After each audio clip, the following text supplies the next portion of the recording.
आप इधर इधर इधर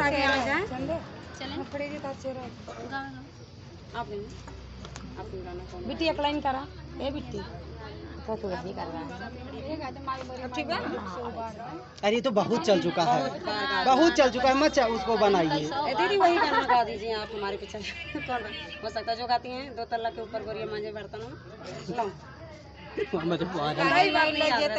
चलो। 2 तल्ला के ऊपर गोरिया मांझे बर्तनवा 2 तल्ला के ऊपर गोरिया मांझे बर्तनवा काहे नहीं लई जरा मुरा हवा गवानवा काहे नहीं लई जाता मुरा हवा गवानवा एक दिन बोलाऊ तू भौजी अपने बहानवा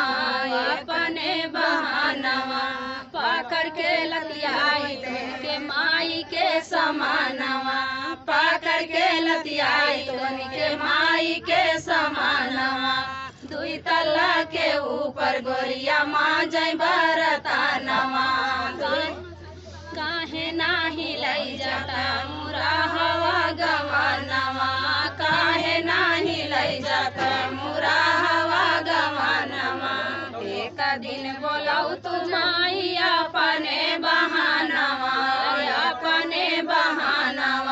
पाकर के लतियाई उनके भाई के समानवा पाकर के लतियाई उनके भाभी के समानवा 2 तल्ला के ऊपर गोरिया मांझे बर्तनवा 2 तल्ला के ऊपर गोरिया मांझे बर्तनवा काहे नाही लई जाता मुरा हवा गवानवा काहे नाही लई जाता मुरा हवा गवानवा एक दिन बोलाऊ तू दीदी अपने बहानवा